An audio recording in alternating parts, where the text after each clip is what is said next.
Red Ray Gun Limited presents The Benji and Nick Show. Good moaning. Are you moaning? Yes, I might be, yes. Good afternoon. Good evening. Goodness. Good day. Good fellow.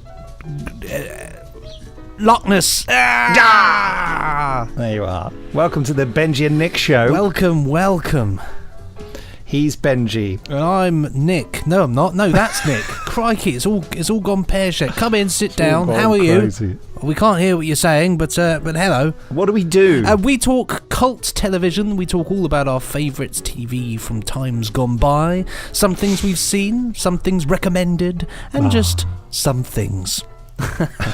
And a bit of commentary as well, we do, don't we? Yes, well, in today's case, it certainly is a bit of commentary. We're going to be covering, well, what are we covering, Nick, today?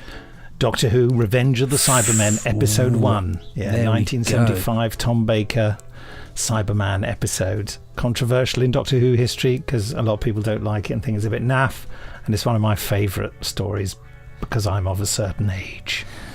So you're going to hear today a commentary filled with love for a story that perhaps other people will be sitting there going, no, it's this awful bit, I can't stand the music by Kerry Blyton.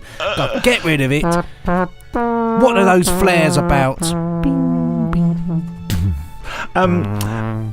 Also, when it's so funny, isn't it, to talk about commentary? I love the idea of commentary on a DVD. And he's coming up to the final. He's now entering the door. It looks like the door's going to take his arm off. But no, he's using the sonic screwdriver. He's using the sonic screwdriver. They're going into the forward control room, and there's nobody dead there. But no, there's someone who's been bitten by a Cyberman. Yes, he's going to be dying any minute now. The Cybermen are nowhere near this episode so far, but they may be turning up later. I hear from the studio. So that's what commentary sounds like to me. Maybe we should do it for the whole of an episode. Do it for a whole.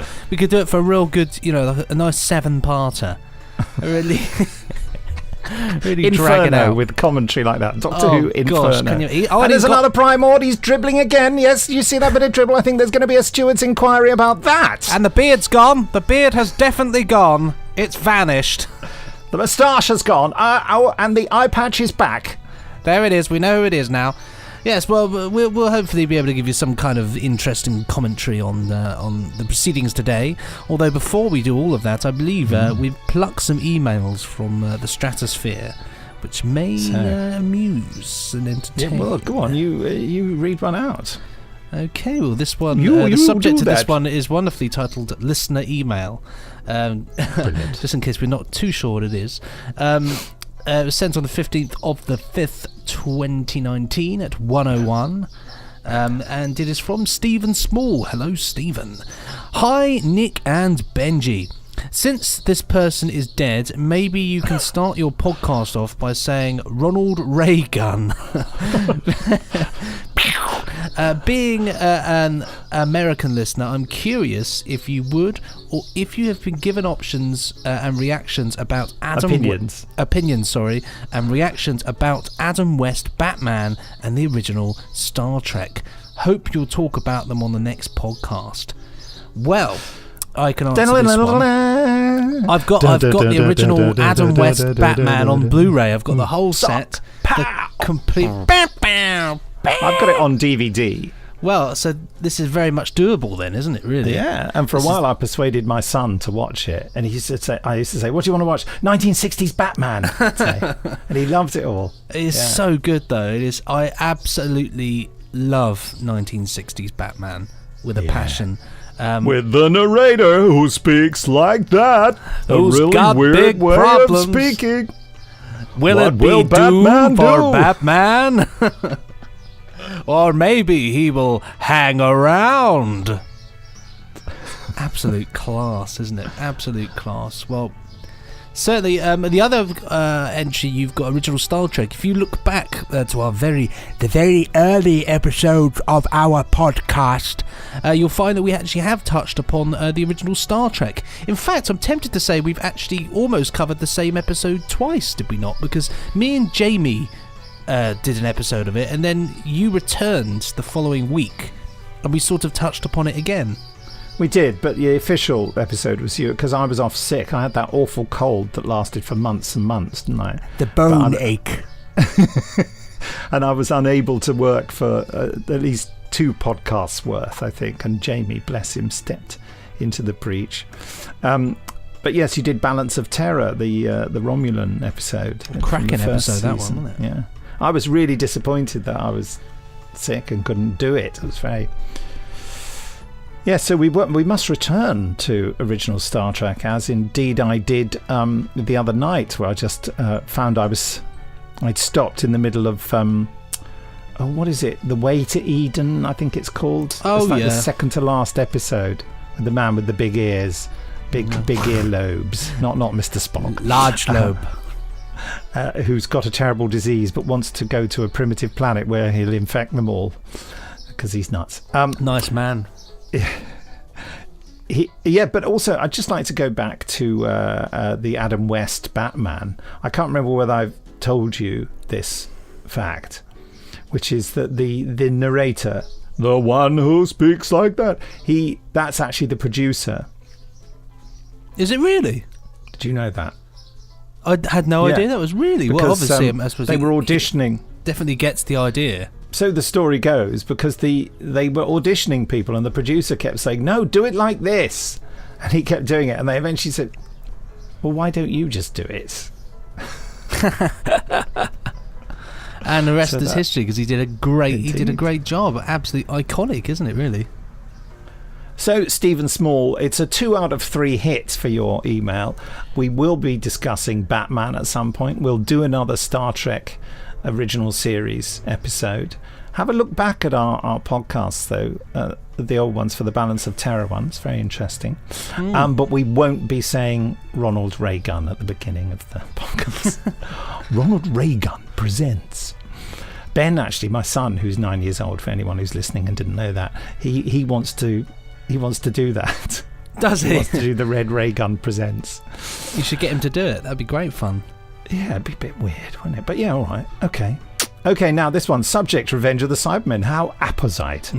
Sent on the 19th of the 5th in this good year. 1457 was the time of the sending. Good the year. Time of the sending was 1457. Jonathan Kundle writes, saying, "Hello Benji and Nick, I remember buying a copy of Revenge of the Cybermen from my local W.H. Smith store. I still have it, in fact, and can still play it, as I have 2 VHS recorders at my disposal." So do I. That's a really interesting phrase, isn't it? At my disposal. At my disposal. Yeah, he doesn't say I've got them or I have them. So they're at his disposal. I like what does that. Tell you about someone. It's at his disposal. He can do what he pleases with them whenever he pleases. Would it be like you saying to me, could you phone me up? And I'll say, well, I have a telephone at my disposal. Well, I expect that was said when telephones first came into more broad. I'm sure there was somebody who said, well, I do have a telephone at my disposal, so phone me when it's convenient. So do you think that the at my disposal phrase is more logical or preferable to use if the item in question is rare, like VHS recorders are rare and telephones were rare then? Maybe that's why he's felt he should use that phrase. I think it's it's unusual, isn't it? I suppose you wouldn't say I have a pair of shoes at my disposal, because everybody's got a pair of shoes at their disposal. But if you had a helicopter at your disposal, you would say that, wouldn't you? Because not everyone has a helicopter. Exactly. It's almost like you're in a privileged position, aren't you? I'm in the privileged position where I have a fleet of flying elephants at my disposal. Yeah. Yes, because that's right. It makes it sound special. So if you say it regarding something that isn't special, it's just unintentionally comic. You know, if you say, I got a piece of 2x4 MDF at my disposal in the garden. It doesn't quite have the same ring as, I actually have Slashinger 7 at my disposal. Yeah, yes. At my disposal. I mean, if you just said, I do, would you like a cup of tea? Well, I do have a kettle at my disposal. Well, then I'd leave. Sounds a bit sarcastic. Well, hello there, Dale boy. I do have a kettle at my disposal. Oh, I've got a wasp in my shed now. You got a wasp I've got a wasp at your disposal. I just encouraged him out of the door with the Revenge of the Cybermen DVD box that I have at my disposal. Clearly not a fan. By the way, Jonathan Kundle continues, it's a wonder I didn't wear the tape out as I watched the story many times over the following weeks and months, and of course I was always on the lookout for more releases and now have boxes full of Doctor Who VHS tapes with more exclamation marks than I can possibly count after that. I think I need a bigger house to cope with all the tapes and DVDs. Oh, tell me about it, mate. Keep up the good work, guys. Best wishes, Jonathan Kundle. P.S. Any chance of an autograph? And yes, I know I am cheeky with a capital letter. Well, if I remember, is the if he has a pen at his disposal. Yeah. Oh, so now you've got the long one to read out. I was going to read the long one out, wasn't I? Well, such as life. I don't. Shall I read it out? You can read it out. I feel like I've betrayed you. Just on the subject of VHS, really quickly. I remember I've got a Doctor Who VHS tale actually. Oh, yes. That sounds painful. How did you grow that? Well, it was a long, painful story. I remember when I was younger, I went into one of those second-hand video stores, and they had the Pyramids of Mars on VHS in there. Ooh. And I remember being slightly unnerved because you know the bit where Sarah is in the TARDIS console room, and I call it console room, even though everybody else seems to call it control room. Console room is a JNT invention. Yeah, well, there we go. But anyway, and you know when the face turns up and it does the you know that. Yeah. Every time that that bit happened on the videotape, at that precise moment would completely garble and go all the noise, but it would go all distorted and horrible for that moment. Sutek interfering with. Well, it felt like it, and I remember watching back and thinking it didn't really do it anywhere else. It was only there, and I just remember thinking that was actually quite frightening. I thought, wow, that's really quite weird, isn't it? Sutek. We went through a real phase of saying Sutek. I am Sutek the Destroyer. It's a bit like ASMR, isn't it?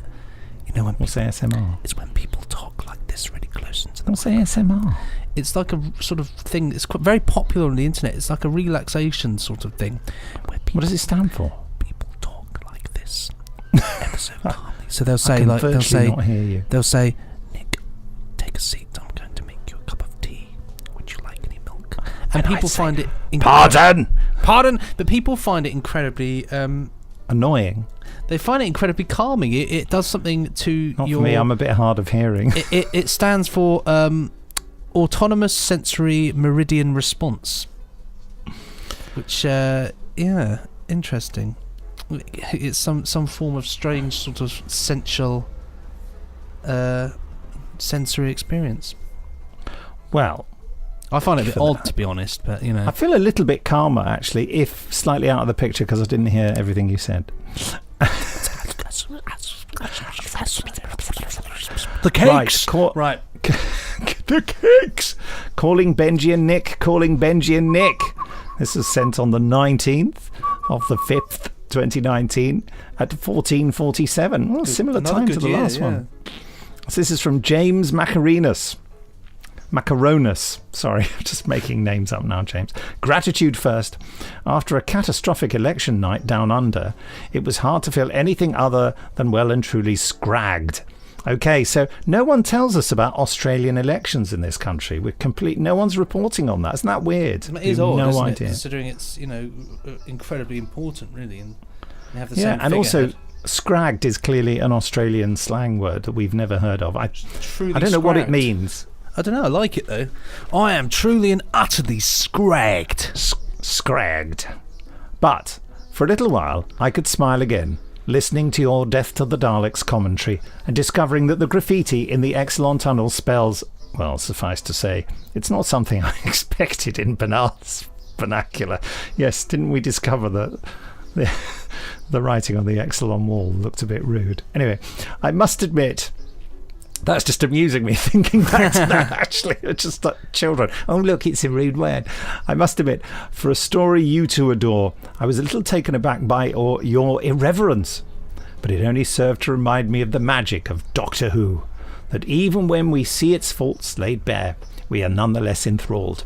After all, I love Destiny of the Daleks with a passion. And that's the one where they're held together by duct tape. It's true. Very true. At least it's not a Carrie Blyton score. Saxophones might work for the Silurians, but not for the Daleks. I know, heresy, he says. Well, we're all entitled to our views. Some of them wrong. Cue the Exelon priest. Hallelujah! You are to be sacrificed.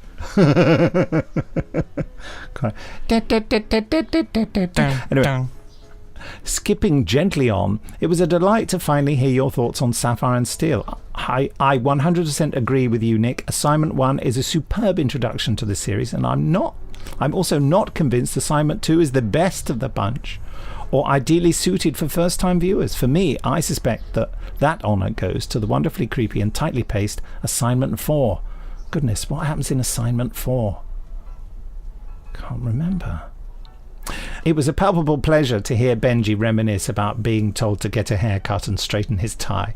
My school was much the same, and yes, I was given the chance to be a prefect, but leadership camp, yikes, clashed with Doctor Who's 50th anniversary.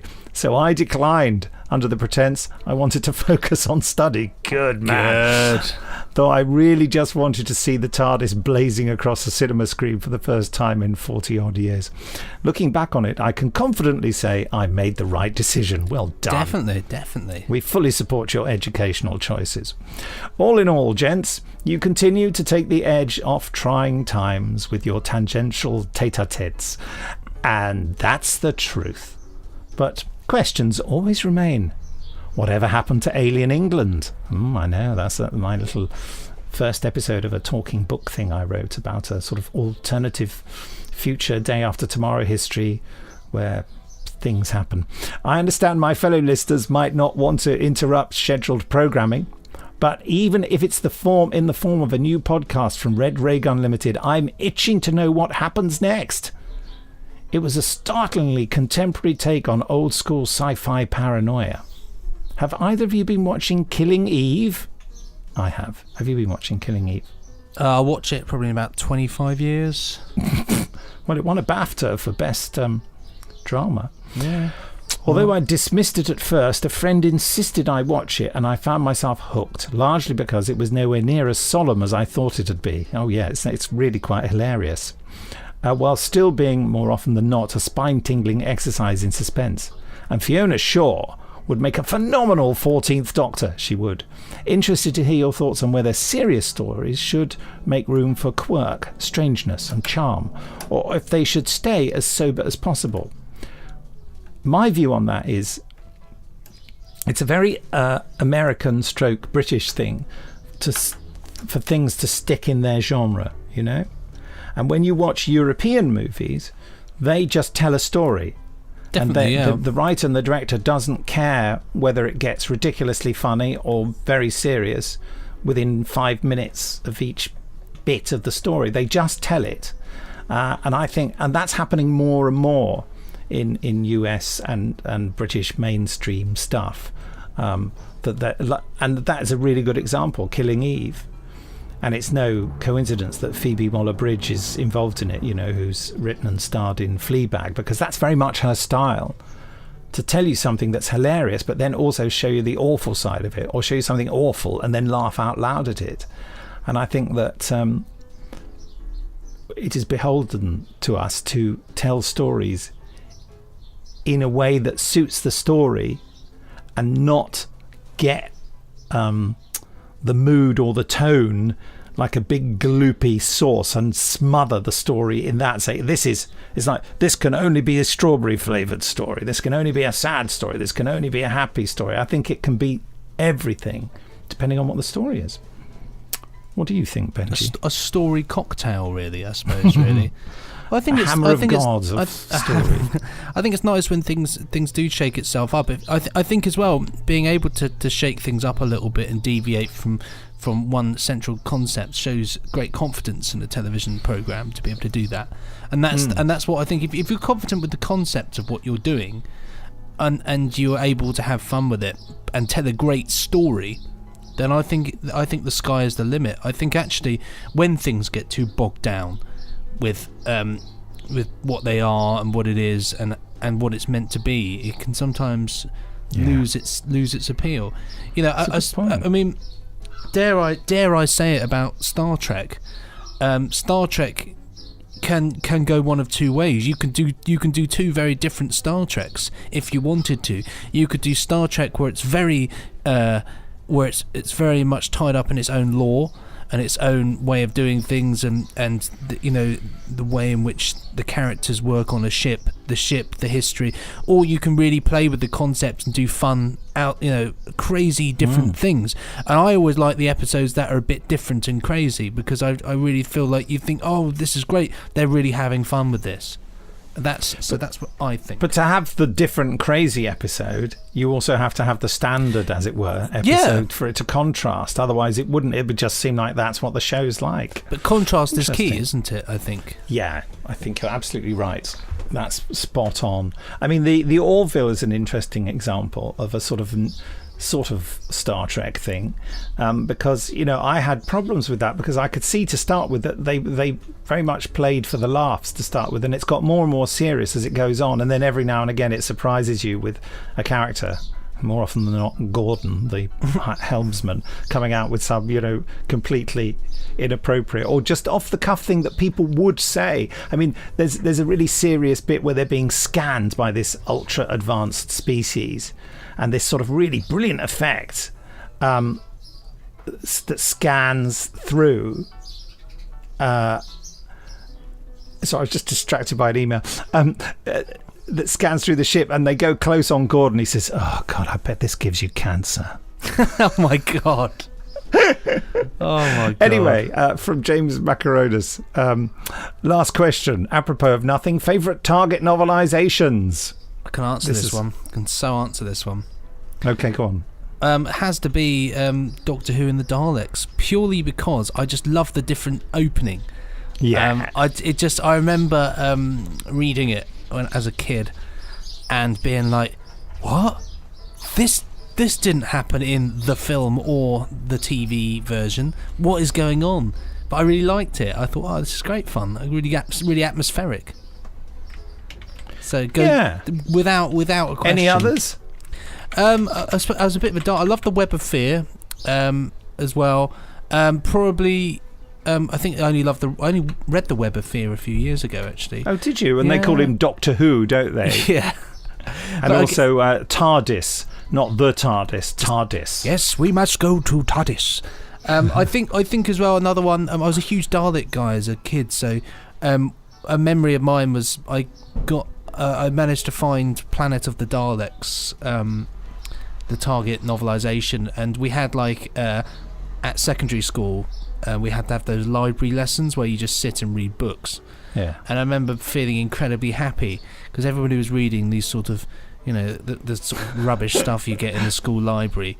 And then I rocked up with Planet of the Daleks and just was having the best time. I was like, yeah, this is great. It's like it's just watch Doctor Who in your head. Hour. Excellent. So that's my thing. What about yourself?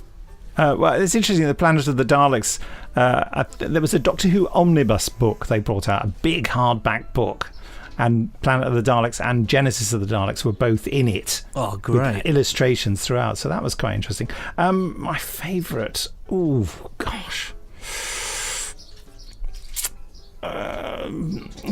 probably Doctor Who and the Daleks. That was obviously the first one I read. I think I've mentioned before that when I saw them in the shop, Doctor Who and the Daleks, Doctor Who and the Crusades. Is it Crusades or Crusaders they called it? I think it was the Crusaders. I'll have a look. And Doctor Who and the Zarbi. Those were the first three I read. And then when I saw them in the shop, I was almost sick with joy. I mean, I could not believe that such a gift could have arrived, because there was no Doctor Who merchandising in those days. And I just thought it was amazing. But particularly Doctor Who and the Daleks. I also remember reading Day of the Daleks in a day, funnily enough. Very apt. And being really pleased with myself, because I to this day I'm not a fast reader. And I just loved it so much. I loved the story. I suppose I'm particularly fond of Doctor Who and the Cave Monsters, which is the novelisation of Doctor Who and the Cave Doctor and the Siderians. Monsters. Yeah. I love the fact that they just choose to change the names. So, it's weird, isn't it? So it seems like a sort of pointless thing to do, really. But well, I think it's the whole name of Silurians that they found out later that they'd basically chosen the wrong name because the Silurian period is wrong for... so I mean, it's a great name. It's a great word, Silurian. It sounds like fun a to say, isn't it? Yeah, the Silurians. So I reckon they changed it for that reason. Plus the fact that there are other monsters in the cave as well. James says, this is a lot, I know, but you did say you love a long email and you do read them out so well. Well, I'd argue with whether I've read it out well, but thanks, James. Yeah, thank you very much. Great fun. Right, shall we proceed to the main business of the day? Yes, I do have the episode at my disposal. So we're going to do the commentary of Revenge of the Cybermen, Episode 1. Revenge of the Hamsters. So, I'm just reactivating the drive. I'm going to the episode selection. So when you're ready to press Episode 1, I'll press it too. I'm ready whenever you are. So I'm going to do 3, 2, 1, and on the 1 we'll press play. Okay. Okay. 3, 2, 1. Started. Do. Okay. Oh, I'm too excited to speak. A little bit of black wrap down in the corner on the left. Any second now. Come on, it's going to do it. There it is. There it is. Oh, I love this logo. Always been a big fan of that. Always loved the sheen that it has on it when it it looks sort of like it's a real thing. I don't know. I know what I mean. Now immediately we have that music as the Doctor, Sarah and Harry twirl quite unconvincingly through space. They're obviously on the floor, aren't they? Definitely on the floor, but I think it's quite good for BBC. There's a wonderful model of the Nova beacon and the noise. Well, it's wonderful now because they've filmed it, whereas in Ark in Space it was done as a video effect. So it looks much better when they filmed it. The lighting's better. Now, for ages, my recollection of this story was blighted by the fact that the first audio recording I heard of this episode was slightly recorded at the wrong speed, so it's all a bit slow. Thank heavens we've made it. Oh, God, no. Hasn't arrived yet. It's drifting back through time, Harry. They're all just drunk. Yes. I love this bit. The time ring. He's just going to grab the time ring.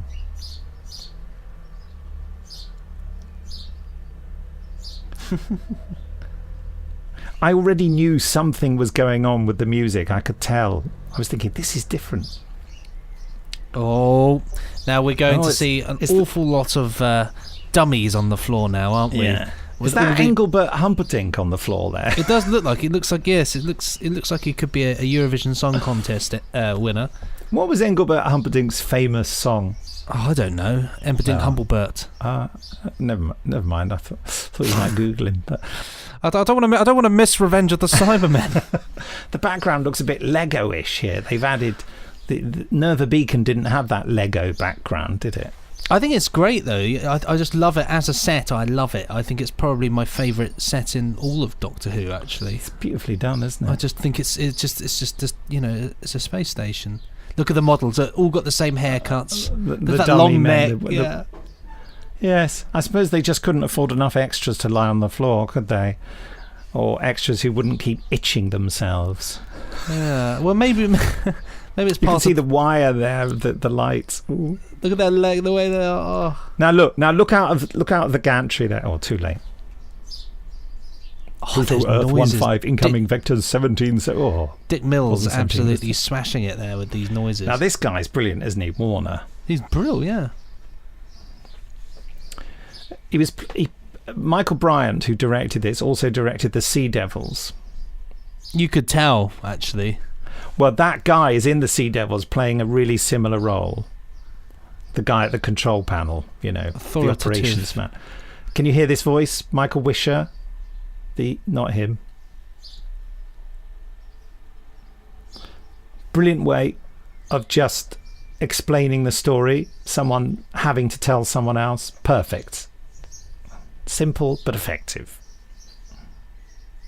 No thanks, never. So It's Michael Wisher. I'll be on again as a Vogan in a minute.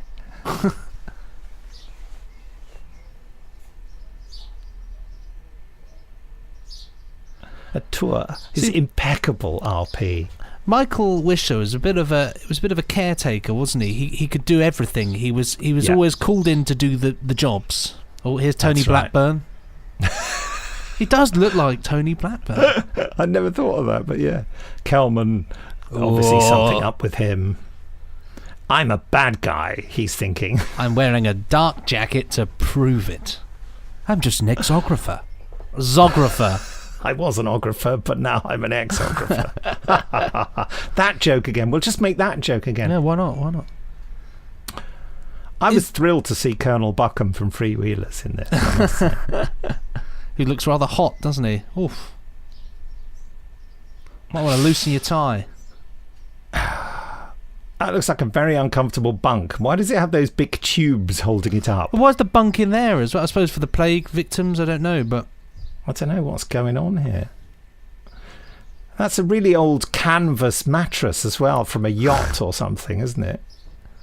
I thought he was hot. Why is he putting on his jacket? Yeah. A little bit of exposition here. The bounds of stupidity. Bounds of stupidity. I love the door noises. When I first got hold of a Moog synthesizer, that was the first thing I wanted to create, the door noises from and did you do it? Cybermen. Given that they don't like Kelman, why does he want to get into Kelman's smelly bed? Well, quite.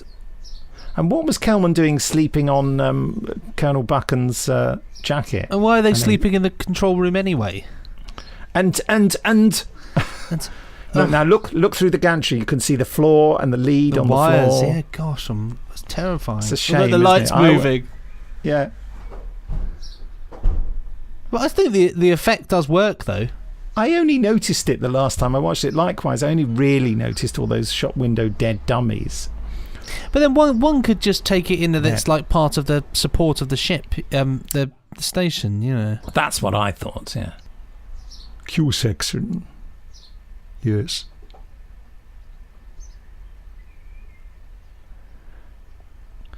Considering that there's a lot of dead people, it must smell pretty horrible in there. Well, it's maybe it's a sterile possibly atmosphere.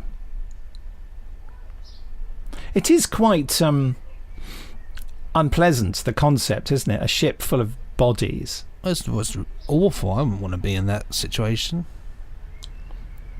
I just love the way they're playing this scene. It's just all information and it's all really bog standard stuff, but they imbue it. Oh, definitely. With such... testament to the team, isn't it, really? Yeah. And the stakes are high. You just see how tense Sarah and Harry are. And the Doctor's a little bit on edge as well. There's that extra there thinking, oh, that tickled. He managed, that was good, that. It's a shame they can't angle the graphics properly, isn't it? It would help. Now, here's Michael Wisher on his next job. Can anyone hear me? I am not the person who phoned just now. Come on, yes you are. Stop doing your Vogan impression, John. Can anyone hear me? See, distorted in the water. Oh, you know, this bloke's not going to have a very pleasant experience, is he? I don't think anyone holds a position like that for that long, do they? And when he got shot, it was a bit like, I'll just lie down. It's like, oh, I don't want the mask to fall off. Because there's so many sharp rocks. So many sharp rocks. Don't want the mask to fall off. Now, one thing I think about... Bit of a tummy on Kelman there. Yeah, I thought that earlier when he was sitting on the bed.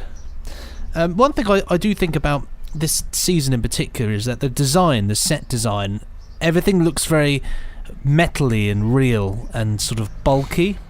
It's like in Genesis of the Daleks. Everything's bulky and has that sort of silver sheen to it. Look, it's interesting that there's a shot of Warner on the screen. So he sits there looking at a shot of himself all day. Well, I suppose just check in case you got any bogies up your nose or something. Or... yeah, and trimming that little neat moustache. Yeah. Do you reckon it's the same the same TV that was used in the Sontaran experiment. Definitely. In that little pod.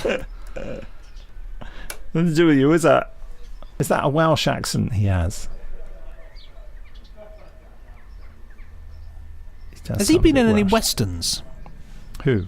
The bloke, controller guy. I can't remember his name. Warner? Yeah. I don't think so. He's got a great face for a western. This is a lovely... I don't want to use my arm. I'm rather attached to it. It's so handy. Here we go. Look. Imagine being the blokes that had to tug that. Yes. I think Tom's moving it. Oh, really? Yeah, of course he is. He's not now. Look, the look he gives Harry. Just kicks his scarf out of the way. I bet that was added in rehearsal. And this is the old timing of the bars. This is all really... buzz at the same time as the non-regular flashing light. Bleep. Oh, no, it's fine. Just bleep away in sequence. Go for it now. Fine.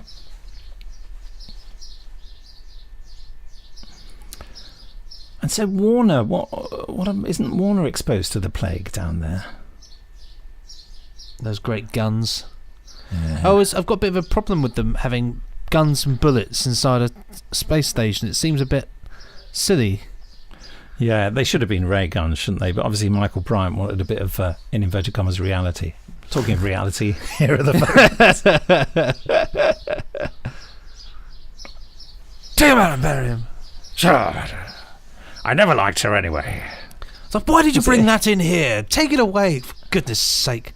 It's like a bird bringing in a cat bringing in a dead bird.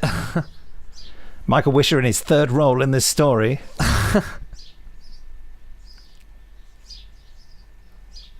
Why did you come into work with a cold? We'll all have it before the end of the day. People like you are so inconsiderate. Oh, Sky Striker, my striker. Look, it's dusty as well. You've not cleaned. The brilliant thing, they all put these masks on and thought, let's do really stupid voices. You know, Michael, you couldn't tell that was Michael, could you? You couldn't. Cybermen. And what they say Cybermen in this story, not Cybermen. It's like I said in a podcast ago, wasn't it? Batman, Superman, Foreman, Batsman, Policeman. I believe it. See, Michael makes the most out of every line there. Does he? Yes, I believe you, Forrest. He could have just said, I believe you, Forrest. But no, he made it a character revelation moment. He's my Doctor Who hero, I think. He's great in everything he does. Great at everything he does, rather. Whoop. CSO. Oh, no. It's brilliant. That's a brilliant bit of acting. And that awful little gasp he gives there. He sells it. He totally sells it. And it's ridiculous. But he sells it. Oh, that must be the latrine. That's P section. It's P Corner from P Corner, the Orville.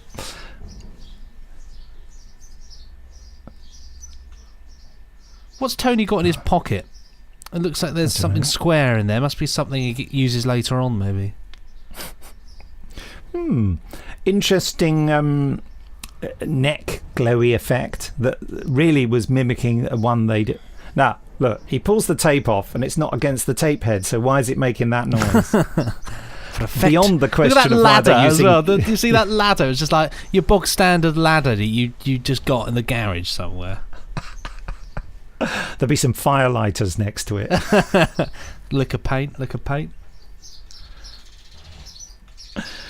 So not only have they reused the Nerva set, they're reusing the set within this story, because the forward control room and the aft control room are exactly the same. Definitely. It's good money saving, isn't it, I suppose? Yeah. I said, get your hands up! He's the shouty one, I'm the quiet one. I was going to say, he plays it far too cool, doesn't he? Who are you? Imagine the sound people are really furious because Colonel Buchan's been really loud and the other guy's going, yeah, I don't really want to be here, I'd just rather be in the gentle touch. Yeah. Oh, yes, that effect is also the same as the cyber virus effect from the moon base. It's brilliant, though. It really works nicely. Well, I love this Doctor Who moment where the Doctor puts himself in danger to save a dying man. Brilliant. I can't allow it. I can't allow it. I love the fact that he volunteers his medical assistance there and talks about Harry. It's great that Harry's a doctor, isn't it? So wonderfully done, isn't it? This is this conversation that the psychic paper in modern Doctor Who would have solved. Yeah.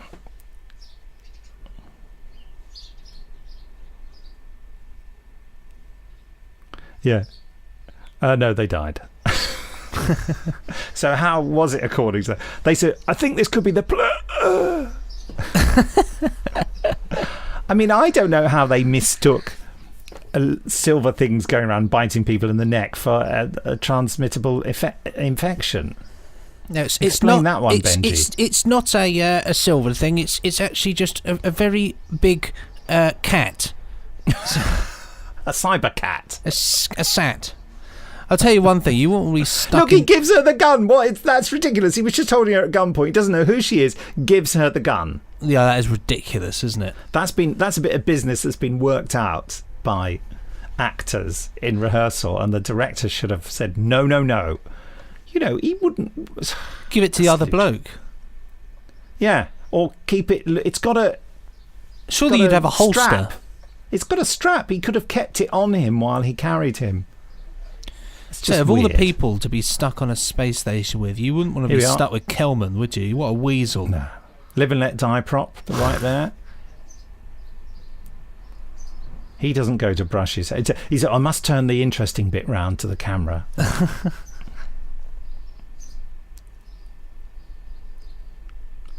Whoa. Yes, I used that in Sword of Orion. I had the Doctor finding scratches on the floor of the spaceship, and it was the Cybermen what done it. That's a nice nothing original in my scripts. Nice little nod, though. But this is, this whole story really has got shades of, like you say, the moon-based Tomb of the Cybermen. They've looked at the past, very much so in the way that this is all. But then they had Cybermen who speak like this, and that's not like that. I mean, So in some ways it looks like they haven't taken any notice of the past, and then other ways they seem to have. It is odd. This is very disturbing, isn't it? The CSO isn't working in that shot, of course. I have the same emotional reaction. Is it to CSO everything. or is it that effect that they had in Silver Nemesis with the weird light? And the same as I was going to say Exelon. I mean, with the coax, they have a bright thing round the camera, and it picks up on a certain. So I don't know. I don't know if it works in red. Write in and tell us, folks. He does have the same emotional reaction to everything, doesn't he, Lester? Yes, quite very much so. So do you want a cup of tea? Yeah, I have a cup of tea. Do you want to die? Yeah, no, I don't want to die. Well, the Cybermen have invaded. No, Cybermen have invaded. The Cybermen. What do you want in your sandwich? Cheese. It's the same reaction. They're pretty I mean, to be honest, you wouldn't be stuck with any of them, really, would you, in space? Nah. I think I'd just let the plague get me. What's Neophobos? Voga. Now, what is that really a picture of? That's what we want to know. Is it a fingerprint smudge on a lens? I need to look at it again. I think the planet of Planet of Gold. Now, see, this is how many minutes in are we? We're 17 minutes in, and he's mentioning the Cybermen, and they don't turn up properly. So it's not like the Daleks, is it? They don't turn up at the end of the first episode, do they? I've got the police coming to arrest me here. I was going to say, that's why they're all running off to. The feds. It's like that looks a bit like the MD bomb that turns up in Android Invasion a year later. I expect a lot of this stuff was reused, wasn't it? Yeah. Just making the noises now. Here we get the Cybermen. He's missed the trick. He should move up that little antenna because it's much more fun. So the Cybermen do Morse code, and there's the old wobbly cyber ship. The phallic spaceship. Well, it's a rocket, isn't it? They are. But he's been standing like that for ages. And finally, I can do that. Someone, what was it? Stephen Gostelow put something on Facebook. There was a picture of the Cybermen in that control room, and there's that table. There's that funny table by the Cyberman there, and the Cyber Lieutenant is standing by him and kind of angling his head towards it, and it says, "New coffee table." I'll tell you one thing about death. There's death there. They handle that in a very, I don't know, you know what I mean? In modern Doctor Who, they'd make more of a fuss about that, wouldn't they? They'd do a big speech about how human beings can die and how incredible we all are. Death. In the book, he said, not a rat, a cybermat. A cybermat. Sorry, I interrupted you. No, it's fine. I was just going to go off on one, I think. I love his outfit. This is my favourite Tom Baker outfit of them all. Definitely. Because he looks like he looks like he just wandered into the scenario. When he starts to get a bit more long coats, and I just think this looks much more understated in a good way. Yes, I mean he does have a long coat. He puts on, every now and again. I mean he put a long coat on to go down to Earth in the Sontaran experiment. Now there's a bit of sort of gantry stuff in the background there, so they are obviously trying to put detail in that distracts from the wire on the floor. Definitely, yeah. This is typical thriller drama behaviour. There he goes to brush his hair and decides not to. Where you put the Doctor in a situation where you think, oh, he's in someone's room and they might come back and find him and he's getting everything out. You know what I mean? The Doctor's being very nonchalant about this. He's not rushing or looking over his shoulder. He's just going with it. Coffee beans sprayed. Gold. Oh, but he's coming back. Kelman, and you think he's going to find him. Oh. Now, does Kelman actually see the Doctor's feet just disappear? Hold on, look. He thinks, there's a funny smell in here. Someone's been fiddling. It's a good point, though. What does the Doctor smell like? Yeah, Whoa. Look, whoa. He's all that time he's left his foot dangling out. That's pretty poor hiding, isn't it? It's terrible for a man that specialises in that. So why...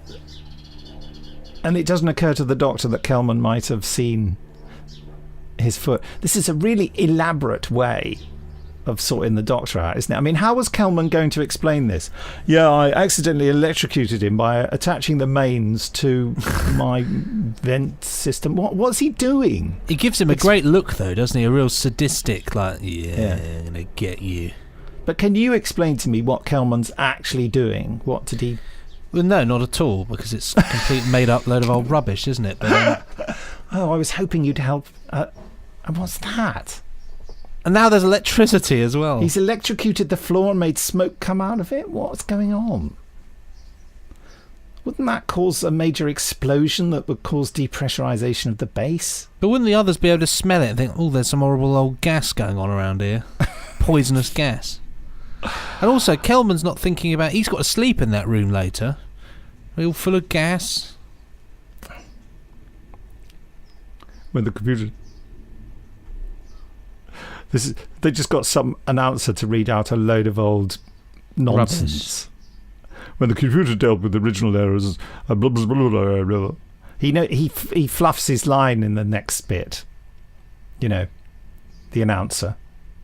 Probably just Benji's just watching. We're meant to be doing a commentary, Benji. I was just captivated. I was just thinking about how I love the way he swings on the cupboard. Oh. And what's she reading there? Starwood, it was called. Starwood. Go on, Tom. The Doctor's bashing his sonic screwdriver to make it work there. There's Common magazine. What's he talking about? They managed to choose the one bit where he fluffed it. Sounds a bit like and a friend shall lose his brother's hammer. Oh. Ah. Oh. Oh no. I guess someone's holding it, aren't they, and prodding it at her.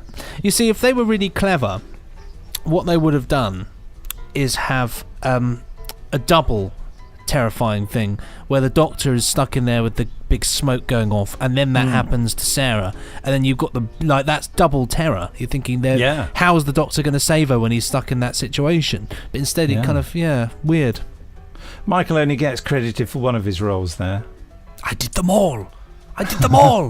Well, that was thoroughly enjoyable, wasn't it? Kerry Blyton there. Yeah. Great. I want that on a shirt. That's right.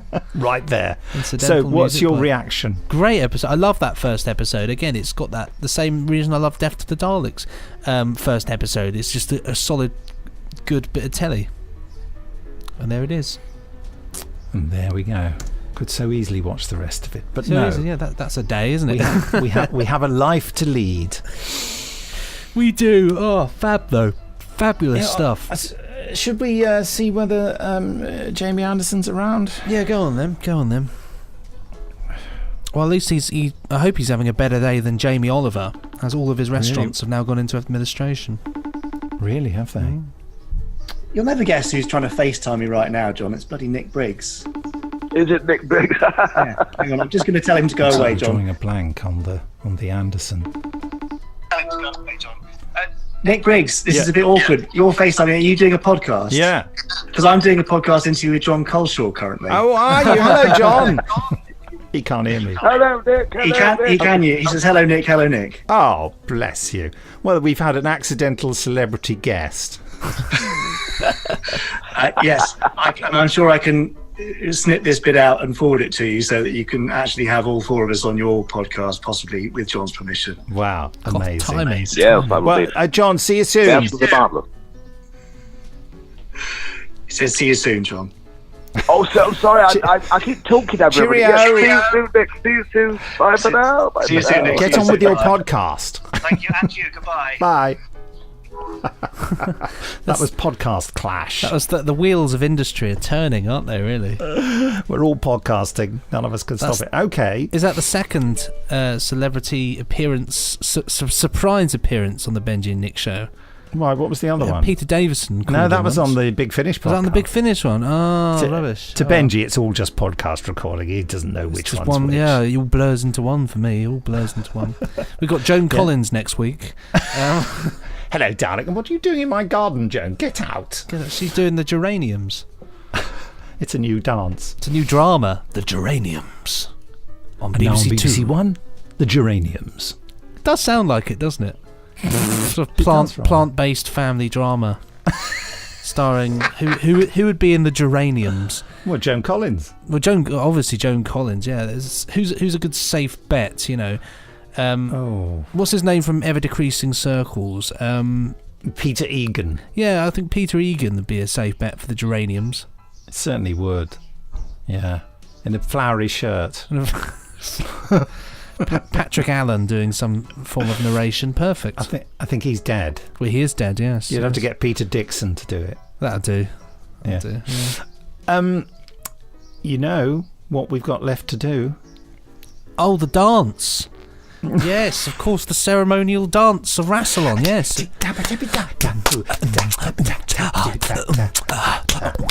That's just the sound of my thighs slapping together. Yes, it's time to pick, isn't it? Yes. Well, we've sort of cheated, though. We ought to fess up. Well, we could. Do you know what though? We cheated in the sense that we've organised it, but actually, I've had a cheeky idea. Oh. Woo. What about Adam West, 1966 Batman? Okay. Well, do we know what the first episode is? What? Let me find out. I don't know about you, but I think that could be a topical idea. Yeah. No, I'm game for that. Or pick an episode. Well, I mean, I suppose the first. I seem to remember the first episode actually isn't very good. Hi Diddle Riddle. Is that the first episode? I think it is. Yeah, that's season 1, episode 1. But you know, if that's what the gods have chosen. Do you want to pick your favourite episode? Well, I can't really remember my favourite episode because they're all brilliant in their own sort of strange way. I like anything with the Joker or the Penguin, really. Well, it might be a good idea to pick the first one because we can analyse how it began. Definitely. I think that's a very smart move. It's series 1, episode 1, presumably. Yeah, Hi Diddle Riddle. And this is when I find out that Steph's chucked it away. Hi Hi diddle riddle. Batman. That sets the tone of the series, doesn't it? It does. Good old Batman and Robin. I'm determined to call them Batman, Spider-Man, and Superman because it makes sense. If there was a hyphen, it would be Batman, but it's not, so it's Batman. Yeah, well, it's a Batman when it's someone who looks after you. You know what I mean? Well, like an officer has a Batman. Exactly. There's a batsman in cricket. British Armed Forces, an officer's personal servant. Precisely. So it's Batman. That's the But word. this guy's a Batman, isn't he? They don't have a hyphen, wouldn't it? A Batman. You can't apply rules like that. Well, why not? Why can't I? Who says? Well, there's no rules. You do what you like. You just go for it.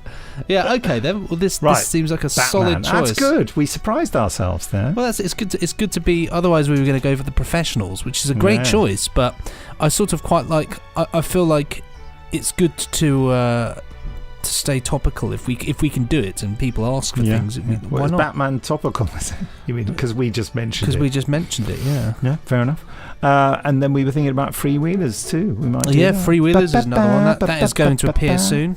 Yeah, you better get the DVD, man. And Free Willy, of course, that film we're going to be reviewing. I'm never going to watch that. I can't even remember. I can't watch a film called Free Willy. I've never seen it. I don't want to see it. Thank you. I know the story. It's about it's a whale, isn't it? Killer whale. It's rubbish. Yeah, that's all I really remember. I remember I used to watch Flipper as a kid, but I can't remember. Oh yeah, Flipper was great. That was like when I was a kid. That was on. Yeah, Flipper's brilliant. I loved Flipper. Oh God, I loved it so much. I used to love Lassie as well. Yeah, Lassie I liked was Flipper great. more. Yeah, I was scared of dogs, so I wasn't scared of dolphins. I mean, I'd probably be scared if I saw a dolphin coming down the road, but that would be odd. Yeah, with a pair of shoes and a hat. And a pipe. Yeah. Okay. Well, seeing as we have officially gone mad, I think it might be time now to go close to the microphone here. Yes. Well, what a thoroughly enjoyable experience. Yes. And so from me, Batman, it's good night. And from me, Batman, it's good gravy. Pressing stop now. Ka-chunk.